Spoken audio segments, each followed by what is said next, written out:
Hi guys, welcome back to my mini blog. তো এটা হচ্ছে সরস্বতী পুজোর মিনি ব্লগ।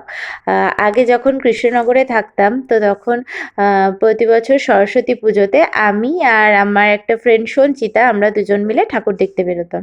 তো এই বছর যখন কৃষ্ণনগরে আছি তো আমরা আবার প্ল্যান বানিয়ে নিয়েছি। আমি, সঞ্চিতা আর ওর বোন তিন্নি, আমরা তিনজন মিলে বেরিয়ে পড়েছি ঠাকুর দেখতে।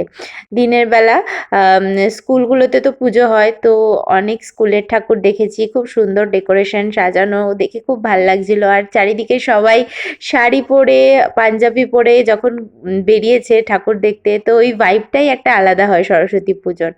তো আমরা তো খুবই আনন্দ করেছি, অনেক ঠাকুরও দেখেছি। আর আমাদের কৃষ্ণনগরে সরস্বতী পুজোটা বেশ ভালোভাবেই ধুমধাম করেই হয়।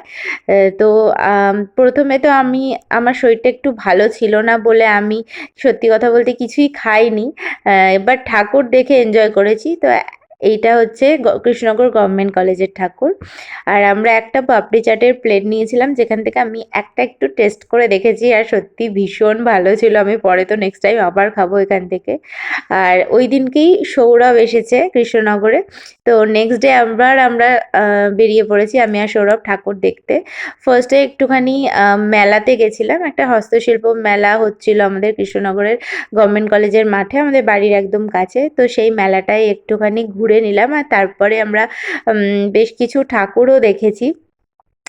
ঠাকুর দেখতে বেরিয়ে একটুখানি ফুচকা খেয়ে নিয়েছিলাম। খাবারের কোনো ক্লিপই আমি নিইনি, আমি ভুলে গেছিলাম ক্লিপটা নিতে।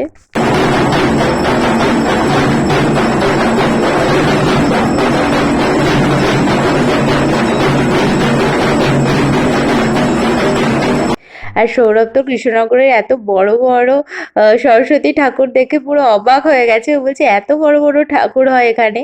তো আমাদের তো এটাই বৈশিষ্ট্য, কৃষ্ণনগরে তো খুব বড় বড় আর দারুণ দারুণ ঠাকুর হয়। তো বেশ কিছু ঠাকুর দেখলাম। তারপরে পাত্র মার্কেট বলে একটা জায়গা আছে, কৃষ্ণনগরবাসী তো অবশ্যই চেনে। তো এখানে একটু প্রোগ্রাম হচ্ছিল, এখানটা একটু দাঁড়িয়ে দেখলাম, দিয়ে বিরিয়ানি কিনে নিয়ে বাড়ি চলে এলাম। তো চলো আজকের মতো টাটা।